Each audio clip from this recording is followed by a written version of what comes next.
U.S. Attorney General Loretta Lynch is in Kentucky today, raising awareness about heroin overdoses. Find out what she told Madison County High School students this morning. Just ahead.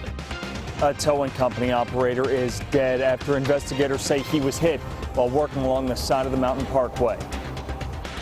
It's another good-looking day in store, and this forecast isn't going to change anytime soon by the way it looks outside, but the way it feels, it's going to be a little bit different in the upcoming days. I'll show you how high we go with those temperatures coming up.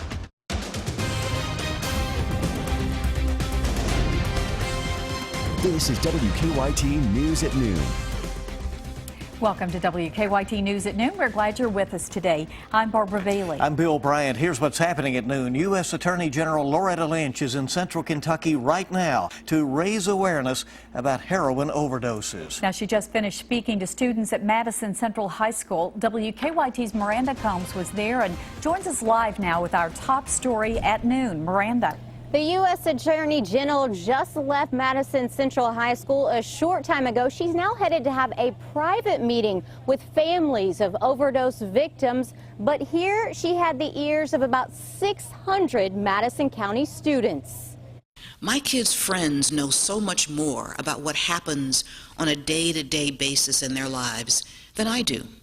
Questions and concerns from the Madison County High School students addressing the top law enforcement official in the country. U.S. Attorney General Loretta Lynch spent an hour in this youth town hall setting.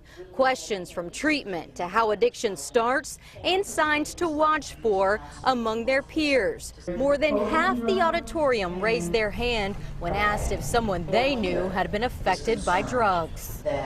She thinks that the biggest way for us to fix this is on a small scale problem, or is on a small scale for students to help fellow students along the process. After that town hall meeting, she held a media conference. She talked a lot about the relationship between enforcement and treatment and how the two need to come together. Now, we'll talk more about that coming up today at 4. For now, we're live in Madison County. Miranda Combs, WKYT. Miranda, thank you. And the Attorney General will speak at the University of Kentucky as well. That will be later this afternoon. And now a tow truck operator was killed on the job in an overnight crash in Powell County that happened on the Mountain Parkway between Clay City and Stanton. We've learned a lot about the victim now, including that he was a volunteer firefighter. WKYT's Sean Moody talked with a man who knew the person. Let's go to him. The crash happened here near the 19-mile marker along the westbound side of the Mountain Parkway. According to the Powell County Sheriff's Office, they say Mark Banks was trying to load a disabled vehicle onto his tow truck when another vehicle hit him. This happened a little after 10:15 Monday night. The Clark County coroner said Banks was rushed to Clark Regional Medical Center but died there. He said the driver of the vehicle that hit Banks also went to the hospital. We don't know that person's name or their condition today. A man who knew Banks said he had operated Banks Towing for years, carrying on the family business from his father, who had started it.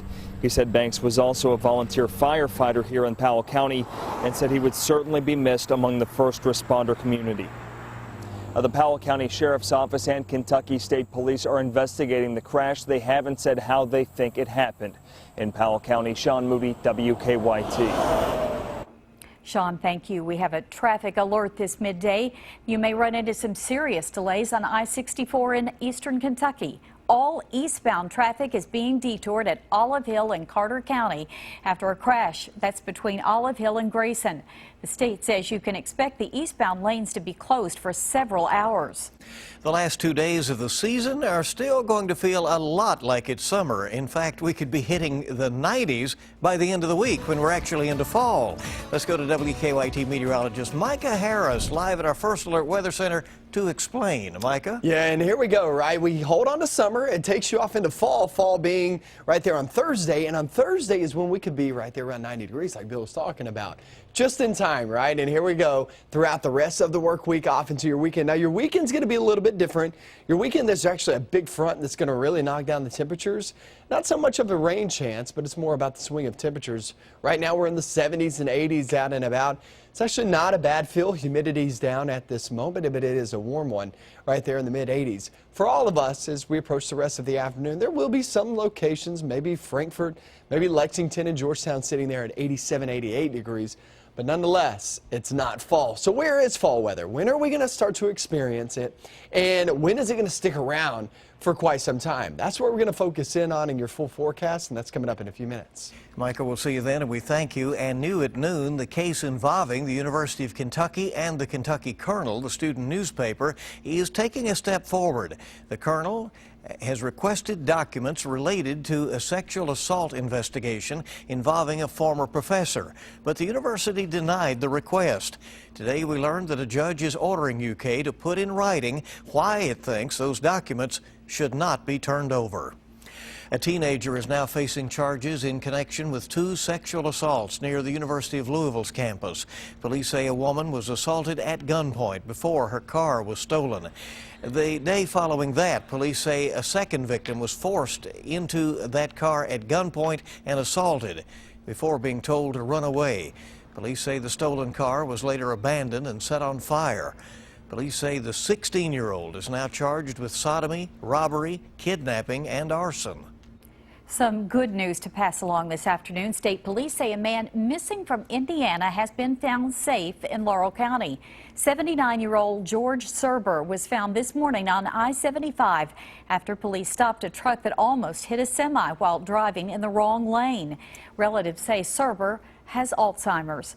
Fortunately, Serber was not hurt, and family members are on their way to Kentucky to pick him up. Kmart is closing more stores, including at least one in Kentucky. Business Insider reports Kmart plans to close more than 60 stores in 28 states by January. Included in that list is the Kmart in Pikeville. This is the second round of closings by Kmart's parent company this year. Back in April, Sears announced it was closing nearly 70 Kmart stores. 5 Kentucky stores were included in that list. Says it's building thousands of solar panels into its manufacturing facilities in Arkansas and Kentucky. The company says the move will help cut carbon emissions while creating 2 of the biggest solar-powered projects in both states. L'Oreal says it will install 5,000 solar panels at its Kentucky plant in Florence. Work is expected to begin later this year. Well, the University of Kentucky says it will now stop counting Coca-Cola and ice as local food. The Herald Leader reports Kentucky's flagship university is redefining local food in its $245 million contract with Aramark. That contract says that Aramark is supposed to buy 20% of its food and drink from locals. Last school year, the paper says more than $1 million spent on Coca-Cola and ice was considered to be local. So that will not pass muster anymore. Now we understand what is and is not. There you go. A project that took more than 10 years to complete is finally finished. The new section of Clays Mill Road opened today, and several community members gathered to celebrate as the ribbon was cut on the new addition. WKYT's Mike Byer has details new at noon. Many gathered here at Wellington Park this morning to celebrate the opening of a new section of Clays Mill Road that took over 10 years to complete. The celebration started with the words from several local leaders, including Vice Mayor Steve Kay and District 9 Council member Jennifer Mazzotti. Mazzotti talked about the importance of the Clays Mill Road widening project, a multi-million-dollar project with a purpose to improve safety and reduce congestion while preserving the residential character along the roadway. During the ceremony, a new pedestrian bridge at Wellington Park was also dedicated, as was the Lexington Women's Recognition Garden. Of course, the celebration wasn't complete without a special ribbon cutting that officially marked the opening of a new section of the roadway that covers 3.7 miles. We kept the residential character. We've been able to keep it safe. We've had landscaping all along both sides. So it's not just a thoroughfare, it's a neighborhood corridor, and it's wonderful. Now, Councilmember Mazzotti held a special remembrance ceremony for 2 late Stonewall residents, Dolores Taramina and Joanne Bell, who were instrumental in much of the development we see today in the Stonewall neighborhood. In Lexington, Mike Byer, WKYT. Now, Councilmember Mazzotti says the widening project started back in the early 2000s and that it's wonderful finally to see it completed. We hope you'll keep it here. Angelina Jolie and Brad Pitt are getting divorced. That word coming today. We'll have the latest details on that coming up on Kentucky's #1 midday news, WKYT News at noon. Welcome back to WKYT News at noon. Good to have you with us here on this Tuesday. Terror suspect Ahmad Khan Rahami is in custody today and facing 5 counts of attempted murder of police officers. Prosecutors are weighing additional charges over the bombings in New York and New Jersey as they learn more about the suspect and what might have motivated the attacks. Brooke Silva Braga reports from Elizabeth, New Jersey, where Rahami lived.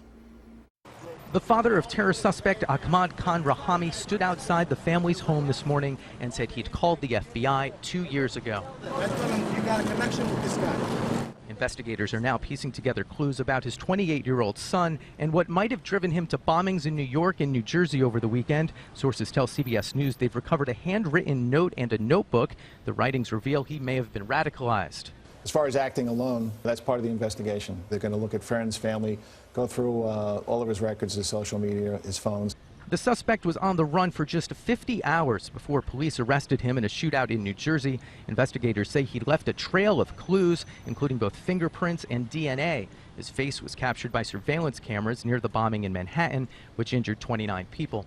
Rahami is a U.S. citizen born in Afghanistan. CBS News has learned he traveled recently to Afghanistan at least 3 times and at least once to Pakistan. Here in New Jersey, Rahami lived in this house in Elizabeth, just upstairs from the family's chicken restaurant. The Rahamis have clashed with the community over noise complaints and accused the city of anti-Muslim sentiment in a lawsuit that was later terminated.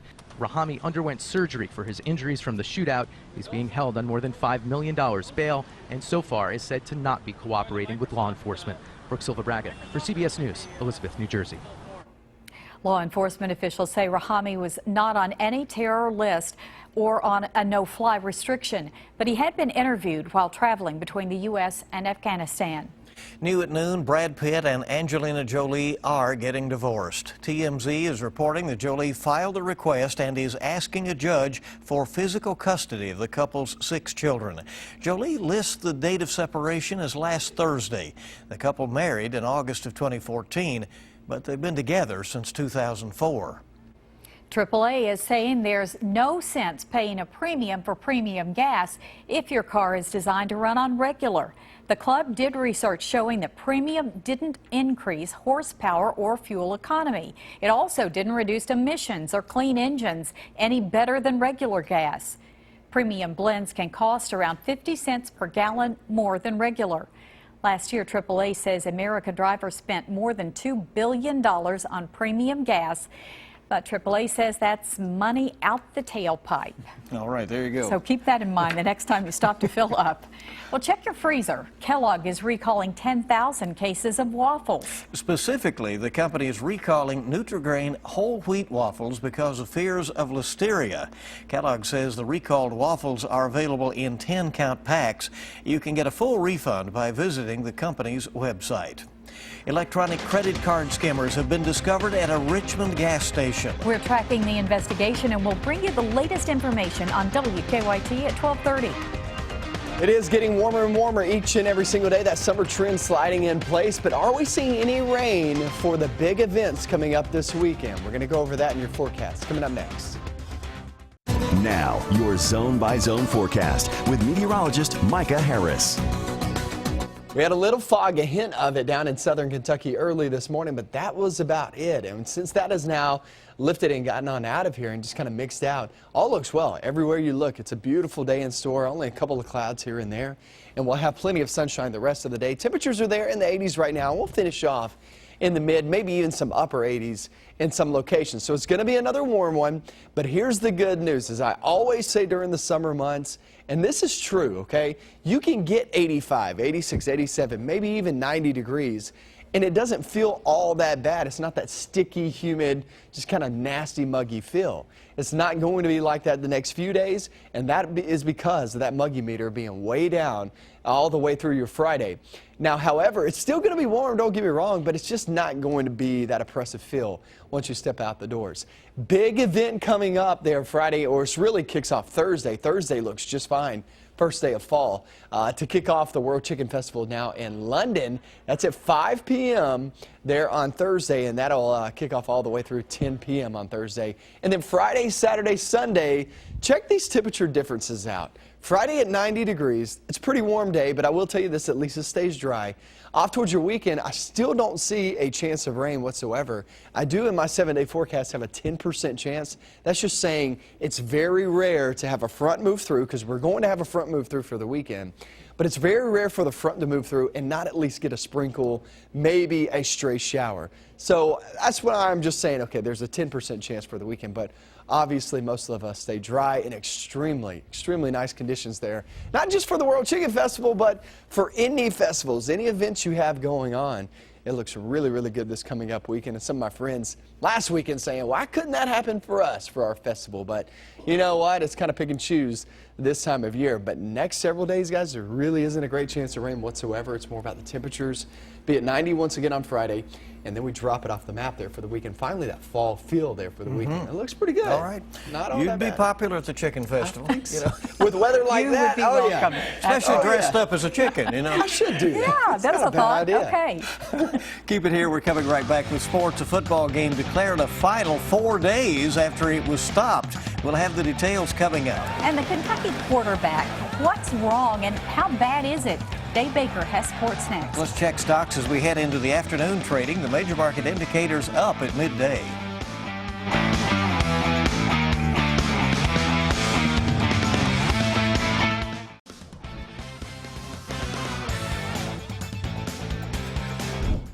There is still a mystery surrounding who will be Kentucky's starting quarterback when the Cats take on South Carolina Saturday night at Commonwealth Stadium, and even more of a mystery about how starter Drew Barker injured his back. Coach Mark Stoops said it was a lingering injury, and if that's the case, when did it happen and how did it happen? And exactly what aggravated it against New Mexico State on this hit. Last night at his weekly radio show, Stoops said it would be a miracle if Barker were able to practice tomorrow, the same day he's set to see a specialist about the back, which brings up another question. Seems odd, doesn't it, that it would take 4 days to get a starting quarterback into a specialist? He's had some issues that were lingering, so it's not just one hit. So if you look at the hit, it doesn't look anything too much, but I think you put that and compound it on some of the back problems that he's had, and even going back to last week at Florida. He had a few issues come up in the summer. A couple things were bothering him, so you know, some of this is chronic. Boy, it's a little bit scary, too, when you take a look at that video. Kentucky will now look to make it 2 wins in a row when South Carolina visits Commonwealth Stadium on Saturday. 7:30 kickoff on the SEC Network. Wildcats have won 2 of 3 over the Gamecocks under Mark Stoops. And within the last 30 minutes, Lafayette officials have been notified concerning that game against Scott County, and the Generals will get a 1-0 win over the Cardinals. Friday night, with 11:04 remaining in the third, that game between the two teams was stopped because of bad weather. Scott County leading 25-20. The game never resumed, and a resolution couldn't be reached on resuming the game. In a similar situation, Bryan Station has been declared the 7-6 winner over Meade County. Scott County coach Jim McKee told the Georgetown Graphic on Saturday he'd accept any decision. Tonight on the Big Blue Insider with Dick Gabriel, Joe Masato of SEC Country with the latest on the football Cats.